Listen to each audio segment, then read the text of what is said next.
Selamat malam Bapak Ibu Saudara yang dikasihi Tuhan Yesus Kristus. Berjumpa lagi di dalam persekutuan doa malam GKI Taman Cibunut Bandung, hari Kamis 7 Oktober 2021. Persekutuan doa malam pada hari ini kita lakukan dalam suasana bulan keluarga. Oleh karena itu, marilah kita mengajak anggota keluarga kita yang lain, suami kita, istri kita, anak-anak kita, oma dan opa, untuk bersama-sama bersekutu di dalam doa keluarga. Hari ini kita akan merenungkan firman Tuhan dari Rut 1 ayat 1-22 dengan tema Tuhan selalu punya cara memulihkan kita. Sebelum kita membaca dan mendengarkan firman Tuhan, mari kita bersama-sama bernyanyi dari PKJ 242, Seindah Siang Disinari Terang.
Mari kita bersatu di dalam doa. Tuhan Yesus Kristus, Juru Selamat kami yang hidup, kami bersyukur untuk kebaikan-Mu yang selalu hadir di kala kami bersuka cita maupun berduka cita. Berikanlah hikmat-Mu kepada kami Tuhan, agar kami mengerti apa yang menjadi kehendak Tuhan bagi keluarga kami ini, sehingga kami dapat melakukan apa yang benar sesuai dengan ajaran-Mu. Tuhan Yesus Kristus, kami yakin dan percaya Engkau hadir di dalam persekutuan keluarga kami dan memberikan damai sejahtera bagi kami semuanya. Inilah kami anak-anak-Mu, kami siap bersekutu bersama-sama dengan Tuhan. Di dalam nama Tuhan Yesus Kristus, Juru Selamat kami yang hidup, kami berdoa. Amin. Mari kita bernyanyi bersama-sama dari Kidung Jemaat 454, Indahnya Saat yang Teduh.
Bapak Ibu Saudara yang dikasihi Tuhan Yesus Kristus, mari kita membuka Alkitab kita dari Rut 1 ayat 1 sampai 22. Demikianlah firman Tuhan tertulis.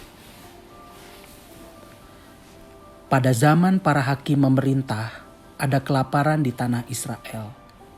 Lalu pergilah seorang dari Betlehem Yehuda beserta istrinya dan kedua anaknya laki-laki ke daerah Moab untuk menetap di sana sebagai orang asing. Nama orang itu ialah Elimelek, nama istrinya Naomi, dan nama kedua anaknya Mahlon dan Kilion. Semuanya orang-orang Efrata dari Betlehem Yehuda. Dan setelah sampai ke daerah Moab, diamlah mereka di sana. Kemudian matilah Elimelek, suami Naomi, sehingga perempuan itu tertinggal dengan kedua anaknya. Keduanya mengambil perempuan Moab. Yang pertama bernama Orpa, yang kedua bernama Rut. Dan mereka diam di situ kira-kira 10 tahun lamanya. Lalu matilah juga keduanya, yakni Mahlon dan Kilion, sehingga perempuan itu kehilangan kedua anaknya dan suaminya. Kemudian berkemaslah ia dengan kedua menantunya dan ia pulang dari daerah Moab. Sebab di daerah Moab ia mendengar bahwa Tuhan telah memperhatikan umatnya dan memberikan makanan kepada mereka. Maka berangkatlah ia dari tempat tinggal itu bersama-sama dengan kedua menantunya. Ketika mereka sedang di jalan untuk pulang ke tanah Yehuda, berkatalah Naomi kepada kedua menantunya itu, "Pergilah, pulanglah masing-masing ke rumah ibunya. Tuhan kiranya menunjukkan kasih-Nya kepadamu, seperti yang kamu tunjukkan kepada orang-orang yang telah mati itu kepadaku. Kiranya atas karunia Tuhan kamu mendapat tempat perlindungan, masing-masing di rumah suaminya." Lalu diciumnyalah mereka, tetapi mereka menangis dengan suara keras dan berkata kepadanya, "Tidak, kami ikut dengan engkau pulang kepada bangsamu." Tetapi Naomi berkata, "Pulanglah anak-anakku, mengapakah kamu turut dengan aku? Bukankah tidak akan ada lagi anak laki-laki yang kulahirkan untuk dijadikan suamimu nanti? Pulanglah anak-anakku, pergilah, sebab sudah terlalu tua aku untuk bersuami. Seandainya pikirku ada harapan bagiku dan sekalipun malam ini aku bersuami, bahkan sekalipun aku masih melahirkan anak laki-laki, masakan kamu menanti sampai mereka dewasa? Masakan karena itu kamu harus menahan diri dan tidak bersuami? Janganlah kiranya demikian, anak-anakku. Bukankah jauh lebih pahit yang aku alami daripada kamu, sebab tangan Tuhan terancung terhadap aku?" Menangis pulalah mereka dengan suara keras. Lalu Orpa mencium mertuanya itu, minta diri, tetapi Rut tetap berpaut padanya. Berkatalah Naomi, "Telah pulang iparmu kepada bangsanya dan kepada para allahnya. Pulanglah mengikuti iparmu itu." Tetapi kata Rut, "Janganlah desak aku meninggalkan engkau dan pulang dengan tidak mengikuti engkau. Sebab kemana engkau pergi, ke situ jugalah aku pergi. Dan di mana engkau bermalam, di situ jugalah aku bermalam. Bangsamulah bangsaku dan Allahmulah Allahku. Di mana engkau mati, aku pun mati di sana, dan di sanalah aku dikuburkan. Beginilah kiranya Tuhan menghukum aku, bahkan lebih lagi daripada itu.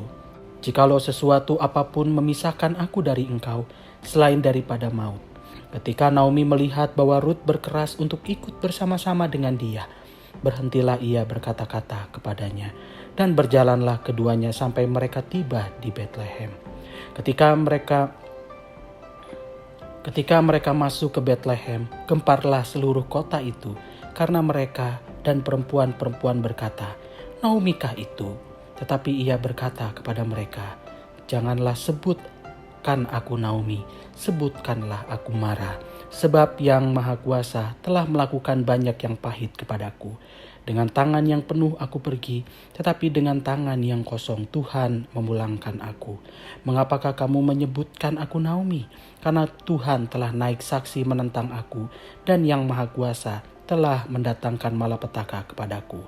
Demikianlah Naomi pulang bersama-sama dengan Rut, perempuan Moab itu, menantunya, yang turut pulang dari daerah Moab, dan sampailah mereka ke Bethlehem pada permulaan musim menuai jelai. Demikianlah pembacaan firman Tuhan. Diberkatilah kita yang membaca, merenungkan, dan melakukan firman Tuhan di sepanjang kehidupan kita. Haleluya. Tuhan selalu punya cara untuk memulihkan kita. Saudara terkasih, sudah jatuh, tertimpa tangga pula. Barangkali itulah peribahasa yang dapat menggambarkan apa yang dialami oleh seorang perempuan bernama Naomi. Ia adalah istri dari Elimelek. Tadinya mereka tinggal di Bethlehem beserta dengan kedua anak laki-laki mereka, Mahlon dan Kilion. Namun bencana kelaparan memaksa mereka untuk mengungsi ke daerah Moab.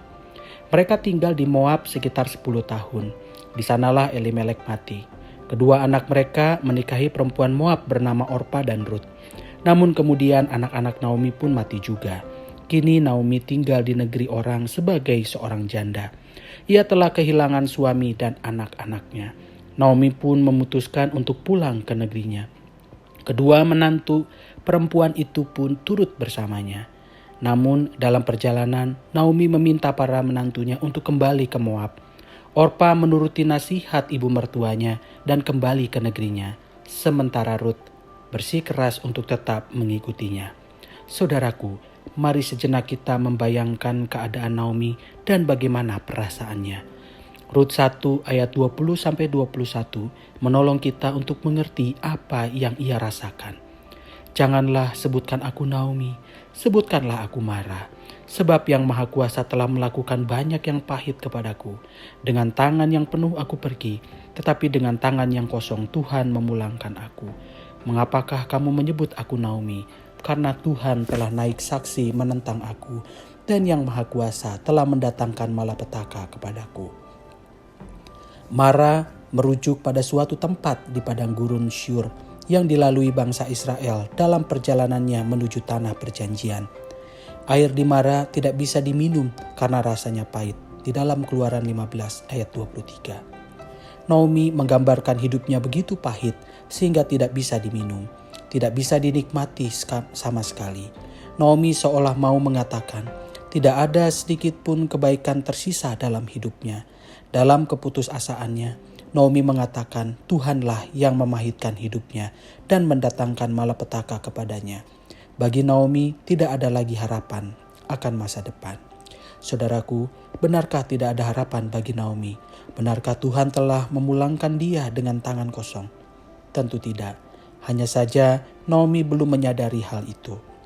Waktu pun berlalu, dijalani Naomi dan Rut dalam keprihatinan, kemiskinan, dan kesedihan. Hingga akhirnya Naomi melihat secercah harapan. Ia berkata kepada Rut, "Anakku, apakah tidak ada baiknya jika aku mencari tempat perlindungan bagimu, supaya engkau berbahagia? Maka sekarang, bukankah Boas yang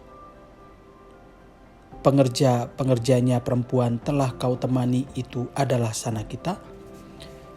Boas, pemilik ladang di mana Rut memungut jelai setiap harinya, ternyata adalah salah seorang dari sanak keluarga Elimelek. Menurut tradisi bangsa Israel, Boas termasuk salah seorang yang memiliki hak dan tanggung jawab untuk menebus keluarga Elimelek. Maksudnya, karena Elimelek telah mati dan kedua anak laki-lakinya telah mati juga tanpa meninggalkan keturunan, maka sanak keluarganya bertanggung jawab untuk membangkitkan keturunan bagi Elimelek. Pada akhirnya, Boas mengambil Rut sebagai istrinya, dan Rut melahirkan seorang anak laki-laki yang diberi nama Obed, kakek dari Daud. Kisah ini berakhir bahagia. Naomi dapat merasakan menimang dan mengasuh seorang cucu laki-laki di masa tuanya. Pengalaman Naomi dan kesetiaan Rut menjadi kesaksian yang hidup bagi orang-orang di sekitarnya, sehingga mereka memuji dan memuliakan Tuhan. Terpujilah Tuhan yang telah menolong engkau pada hari ini dengan seorang penebus. Termasyurlah kiranya nama anak itu di Israel, dan dialah yang akan menyegarkan jiwamu dan memelihara engkau pada waktu rambutmu telah putih. Sebab menantumu yang mengasihi engkau telah melahirkannya, perempuan yang lebih berharga bagimu dari 7 anak laki-laki. Rut 4 ayat 14-15. Amin. Saudaraku, Hal baik apa yang saudara dapatkan dari kisah ini? Marilah kita sharingkan bersama anggota-anggota keluarga kita. Dipersilakan bagi setiap anggota keluarga untuk saling berbagi kesan, pelajaran, dan pengalaman terkait kisah Naomi dan Ruth tersebut. Dipersilakan bagi setiap anggota keluarga untuk menghentikan sementara waktu tayangan video ini agar dapat berbagi kisah. Setelah selesai, silakan lanjutkan memutar kembali tayangan video ini. Saudara terkasih, mari kita melanjutkan ibadah kita. Kita masuk di dalam doa syafaat. Mari kita berdoa. Tuhan Yesus Kristus, Juru Selamat kami yang hidup, kami bersyukur untuk pemeliharaanmu di sepanjang kehidupan kami, untuk rancanganmu atas kehidupan keluarga kami yang penuh damai sejahtera. Sekalipun kami merasakan kepahitan-kepahitan seperti Naomi, kami percaya bahwa Engkau sudah menyediakan apa yang baik bagi kami, sehingga kami dapat merasakan berkat-berkat Tuhan yang dapat kami syukuri. Tuhan Yesus Kristus, ketika menjalani kehidupan kami sebagai keluarga, baik sebagai suami atau istri maupun sebagai anak-anak, kami melalui persoalan-persoalan yang sulit dan berat. Entah konflik di antara kami, entah persoalan-persoalan yang muncul dalam hati dan pikiran kami yang menggelisahkan kami, entah persoalan-persoalan yang datang dari luar. Kami percaya Tuhan bahwa semuanya itu akan sanggup kami lalui bersama-sama dengan Tuhan.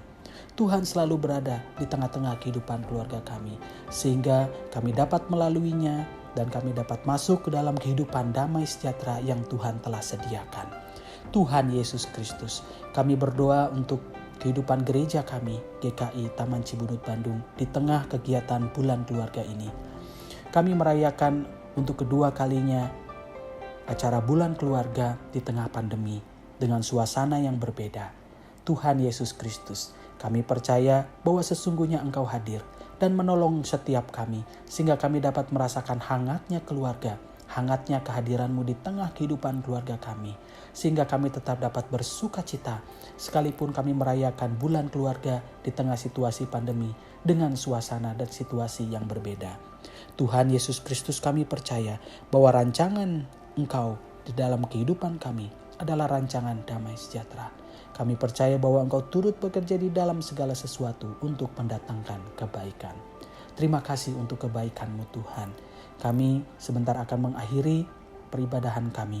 Kami percaya Engkau akan menjaga kami dalam istirahat kami, menjauhkan kami dari setiap malapahaya, memulihkan tenaga dan pikiran kami. Sehingga esok hari kami dapat memulai karya pelayanan kami dalam kasih kami kepada Tuhan bagi dunia ini. Terima kasih Tuhan untuk semua berkat-berkat-Mu dan pemeliharaan-Mu.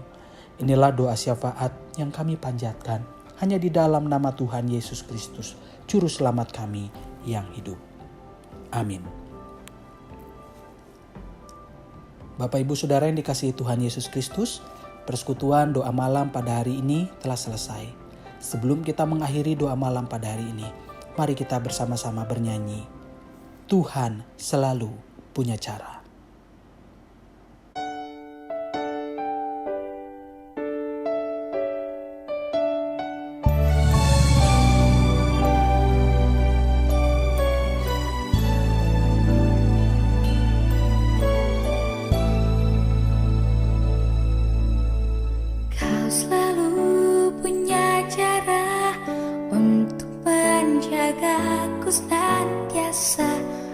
Di dalam rencana-Mu Tuhan, Kau selalu punya cara untuk mengubah keburukan agar menjadi hal baik bagiku.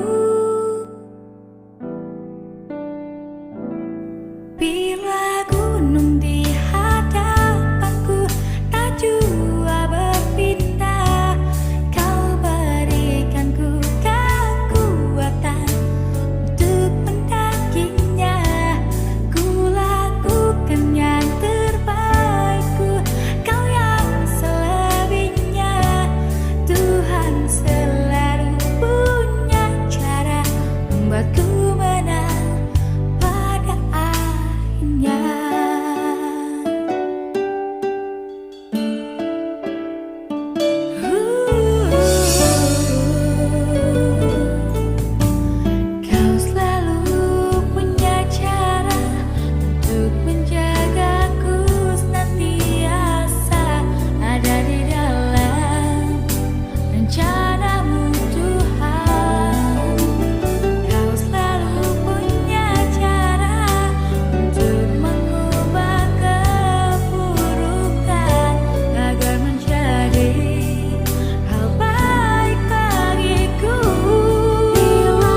Sampai jumpa di dalam persekutuan doa keluarga di minggu yang akan datang. Tuhan Yesus memberkati kita. Amin.